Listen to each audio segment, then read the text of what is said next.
LPU ప్లేస్మెంట్ల రికార్డులు సృష్టిస్తోంది. Final year student 2.5 కోట్ల ప్యాకేజ్ పొందుతున్నారు. 1700 మందికి పైగా ఎల్పీయూ స్టూడెంట్స్ 10 లక్షల నుంచి 2.5 కోట్ల ప్యాకేజెస్ పొందారు.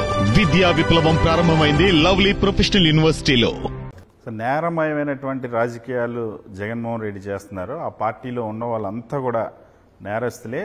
అటువంటి జగన్మోహన్ రెడ్డితో రాజకీయం చేయడం నాకు వచ్చినటువంటి దురదృష్టం అని చంద్రబాబు అంటారు. రాజకీయాలు ఇలాంటి నేరమయ రాజకీయాలు చేసేవాళ్ళని ఉండనివ్వనని చంద్రబాబు మాట్లాడుతున్నారు. నేరమయం లేకపోతే నేరస్తులు, నేర ప్రపంచంతో సంబంధాలు ఉన్న వాళ్ళు ఎవరంటే రికార్డు తీస్తే అసలు ఆయన ఆరిజిన్ దగ్గర నుంచి తీసుకుంటూ పోతే, అంటే ఈ జనరేషన్లోకి తెలియకపోవచ్చు అప్పటి నుంచి చూస్తే కానీ, ఆయన దీంట్లోనే ఈరోజు లక్షల కోట్లకో, ఆ రికార్డెడ్గా కూడా 1000 కోట్లకో ఉన్న వ్యక్తి యాక్చువల్ ఆరిజిన్ ఎక్కడ మొదలైంది. ఆ విధంగా ముందుకు పోవచ్చని ఆయన ఆ లాభం చూపించినప్పుడు, ఎలక్షన్ అఫిడవిట్లోనో 1000 కోట్లు చూపించినప్పుడు చెప్పొచ్చు.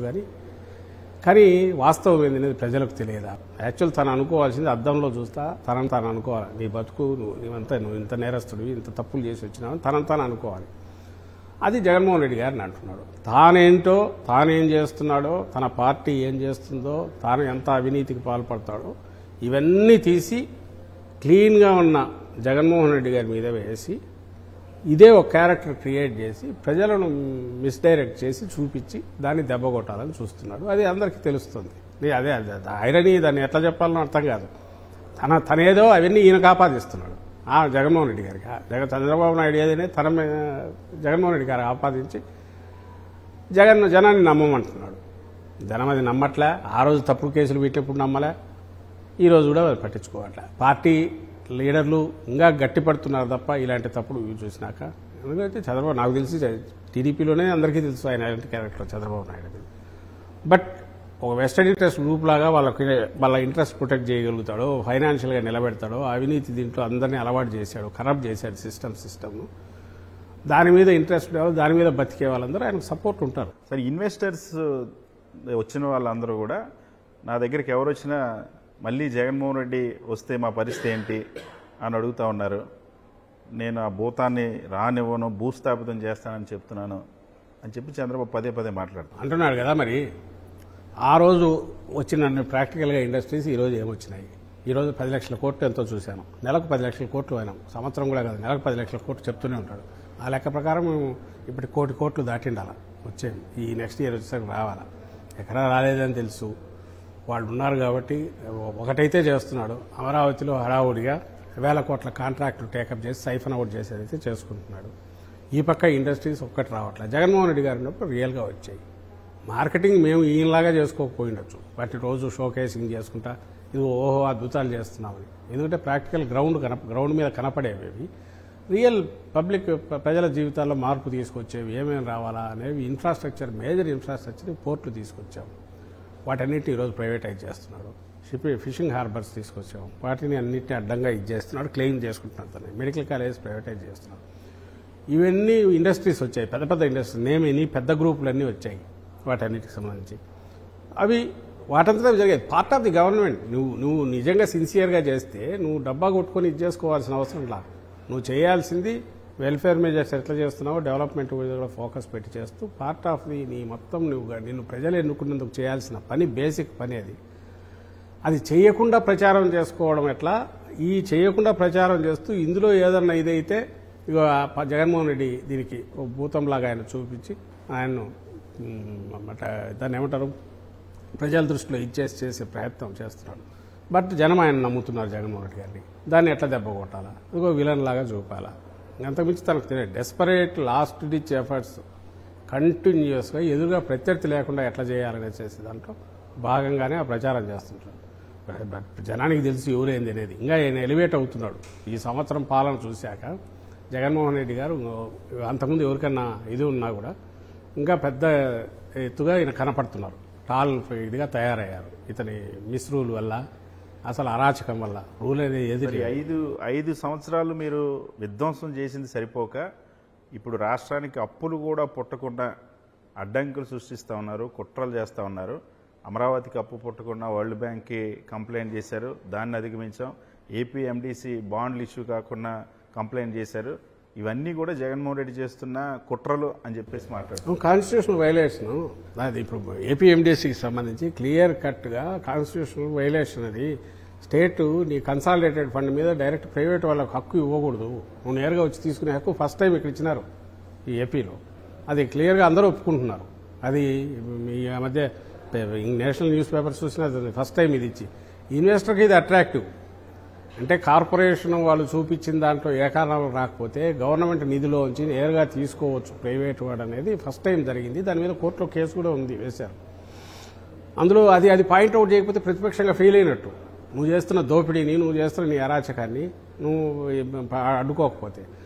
రెండవది నువ్వు పెడుతున్న మిగిలినవన్నీ కాంట్రాక్టులు కానీ క్లియర్గా అమరావతిది ఈరోజు జరుగుతుంది. అమరావతిది నువ్వు దానికి సంబంధించినంతవరకు యూఆర్ గోయింగ్ అహెడ్, ఓకే బాగానే ఉంది. బట్ అక్కడ రూపాయిది నువ్వు 10 రూపాయలు చూపించి 10 రూపాయల మీద మొబిలైజేషన్ అడ్వాన్స్ ఇమీడియట్ లాక్కుంటూ ముందు కాంట్రాక్ట్ ఇచ్చేసి మొబిలైజేషన్ అడ్వాన్స్ తీసుకొని ఈ రూపాయికి 10 రూపాయలు ఏదైతే పెంచి చేస్తున్నావో ఈ అప్పుల బరువు అంతా కూడా స్టేట్ మీద పడుతుంది. నువ్వు చేసేది ఒకటి, నీకు వచ్చే కమిషన్ కోసం ఇది పెంచుతున్నావు. లేకపోతే నాకు తెలియగలుగుతా ఇప్పుడు 6 లక్షల ఎస్ఎఫ్టీ ఉన్నట్టుంది సెక్రటేరియట్ నాకు తెలిసి. హెచ్ఓడీస్ కలిపితే ఇంకో 2 లక్షలు వేసుకో, 3 లక్షలు వేసుకో, 10 లక్షల ఎస్ఎఫ్టీ టోటల్ 50 లక్షల ఎస్ఎఫ్టీ బాబు. 50 లక్షల ఎస్ఎఫ్టీ ఏం చేయాలనుకుంటున్నాడు ఆయన? ఏది ఉంది ఓ బిల్డింగ్ ఆల్రెడీ ఉండగా. అండ్ రెండవది అసెంబ్లీ నాకు తెలిసి అది 20 లక్షలు ఏదో పెట్టాడు. హైకోర్టు అది 20 లక్షలు ఎంతో పెట్టినట్టున్నాడు. అంటే దానికి తనకు కాంట్రాక్ట్ వాల్యూ పెరగాల, ఫస్ట్ దీన్ని బేస్ పెంచాలా, దీన్ని డబుల్ చేయాలా. అప్పటికిప్పటికి డబుల్ చేశాడు. మళ్ళీ ఎవరికి ఇచ్చాడంటే అప్పుడు కిక్ బ్యాక్స్ తీసుకున్నాడని ఇన్కమ్ ట్యాక్స్ నుంచి వచ్చిన అంటే మీరు అమరావతిని పట్టించుకోకపోవడం వల్ల, ఆలస్యం చేయడం వల్ల అంచనాలు పెరిగినాయని చెప్తున్నారు. ఏ అంచనాలు పెరిగాయి అప్పటికిప్పటికి? దానికి సంబంధించినంత ఏ బేసిస్? బయట ఎక్కడన్నా ఆ రేటుకి ఇస్తున్నారా? రోడ్లు బయట నీకు అక్కడ వేస్తున్న రోడ్లకు 50 కోట్ల వరకు కూడా పోయినారంటే, బయట 20 కోట్లు 22 కోట్ల కిలోమీటర్కి అయ్యేది మంచి దీని దగ్గర అయినా 50 కోట్లకు పోయినారంటే అక్కడ దోపిడీ కనపడక నువ్వు స్టాండర్డ్ యార్డ్ స్టిక్ ఏం చూస్తావు? ఇది చూసే కదా నువ్వు చూడాల్సింది. ఏ రకంగా పెరిగింది అప్పటికిప్పటికి? ఒకటి కన్స్ట్రక్షను, జస్ట్ నువ్వు స్కై స్క్రాపర్ పెద్ద పెద్ద ఆకాశ హర్మ్యాలు కడతానడము, ఇంకోటి అనడము, ఆ స్థాయిల్లో కుదురుతుందా అంటే ఒకటి కాదు ఫాల్ట్. దాంట్లో లోతుకు పోతే అది డిఫరెంట్ పెద్ద సబ్జెక్టు. దానిలోకి అంత లోతుకు పోకుండానే కనపడుతున్నది నువ్వు చేస్తున్న దాంట్లో, నువ్వు సెలెక్ట్ చేసుకున్న దాంట్లో అక్కడ ఆబ్వియస్లీ ఎక్కువ ఖర్చు అవుతుంది. పని జరిగే సంవత్సరానికి 3-4 నెలలు జరుగుతుంది. నువ్వు 5 ఏళ్లలో మొత్తం ముగిస్తానంటావు. ఇప్పుడు 1 లక్ష కోట్లు అప్పు దాకా పోతున్నావు, ఇంకో 1 లక్ష కోట్లు చేస్తావు. ఇది మోయాల్సింది ఎవరు? స్టేటే కదా. ఓకే, తర్వాత నువ్వు సెల్ఫ్ ఫైనాన్స్ అంటున్నావు. ఈ మధ్య కూడా డిస్కషన్ అయింది అంటున్నారు. నేను అడుగుతాను, సెల్ఫ్ ఫైనాన్స్ అంటే నువ్వు అక్కడ ఎకరా ఎంత కమ్ముతావు? నువ్వు చేస్తున్న 2 లక్షల కోట్లకి ఎన్ని ఎకరాలు కాదు? ఇందులో మళ్ళీ నీ లేఅవుట్ డెవలప్మెంట్, దాని ఇన్ఫ్రాస్ట్రక్చర్ లేదు. దానికి అవుతుంది, దాని మీద దృష్టి పెట్టట్లే. ఇప్పుడు వాళ్ళ గొడవ ఏంటి?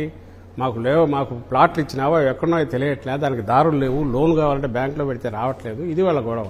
నువ్వు దాన్ని అడ్రస్ చేయట్లే. దానికి సంబంధించినంతవరకు ఇది కాకుండా సపరేట్ వీటి మీద పెడుతున్నావు. ఏదైతే ప్రొడక్టివ్ కాదో లేదా యాక్చువల్ నువ్వు ప్రామిస్ చేసిన రైతులకు ఉపయోగపడవు వాటి మీద పెడుతున్నావు.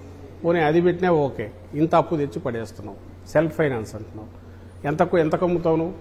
4,800 గజాలు ఎకరం అంటే 5,000 గజాల ఉజ్జాయింపు అనుకుంటే 4 కోట్లకు కొంచెం తక్కువ వస్తుంది ఎకరం. నువ్వు అంతకు మించి అమ్మాలంటే నువ్వు అంతకే కొన్నావా? అదొక క్వశ్చన్, అదొక డిఫరెంట్ క్వశ్చన్. నువ్వు ఎంత కొన్నావు? చంద్రబాబు నాయుడు అనే వ్యక్తి అక్కడ 7,500 కొన్నాడు అంటే అది రైతులను మోసం చేయడమే. ఉందని నువ్వు అనుకుంటే నువ్వు 7,500కి ఎట్లా కొన్నావు? 40,000 గజం ఉంటే మిగిలింది క్యాష్ ఇచ్చావా? బాధ్యత కలిగిన ముఖ్యమంత్రిగా దానికి ఆన్సర్ ఇవ్వాల్సి ఉంటుంది. లేదు 7,500 అనుకుంటా ఉంది అంతే రేట్ అనుకుంటే మరి నువ్వు ప్రజలను మోసం చేస్తున్నావు. రేపు నువ్వు అమ్మినా కూడా ఇంతకు మించి రాదంటే 4 కోట్లకు మించి రాదంటే సెల్ఫ్ ఫైనాన్స్ ఎట్లా అవుతుంది నీకు? అంటే స్టేట్ మీద 2 లక్షల కోట్లు పరుగు పడినట్టే కదా. ఇవన్నీ దృష్టిలో పెట్టుకొని జగన్మోహన్ రెడ్డి గారు వాట్ ఎవర్ హ్యాపెండ్ అది హ్యాపెండ్, అదే ఇంత తప్పులు చేసి స్టేట్ని ముంచే బదులు ఇప్పుడే భరించలేనంతుంది నువ్వు విజయవాడ గుంటూరు మధ్య ఇక్కడ పెట్టేస్తే న్యాచురల్ ఆర్గానిక్ గ్రోత్ ఉంటుంది.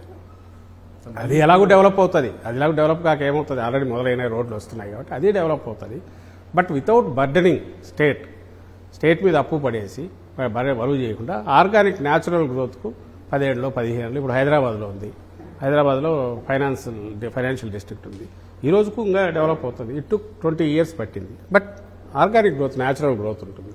అంతేగా నువ్వు ఈ రోజే వేయాలంటే మాయాబజార్ లాగా నువ్వు వేసి అది చేయొచ్చు. కానీ అక్కడ నువ్వు యాక్చువల్ యాక్టివిటీ అయితే ఇమీడియట్గా ఉండదు. ఒకవేళ నువ్వు ఉంటుందని హోప్తో పెడితే ఓకే, కానీ అట్ వాట్ కాస్ట్? ఈ కాస్ట్ అంతా బేర్ చేయాల్సింది ఎవరు? స్టేటే కదా. వచ్చే నెక్స్ట్ ఏ గవర్నమెంట్ ఎవరు వచ్చినా కూడా 2 లక్షల కోట్లు అప్పు అంటే ఒకేసారి నువ్వు యాడ్ చేస్తే దీంతో అది can the state with stand తట్టుకోగలదా? ఇది క్వశ్చన్.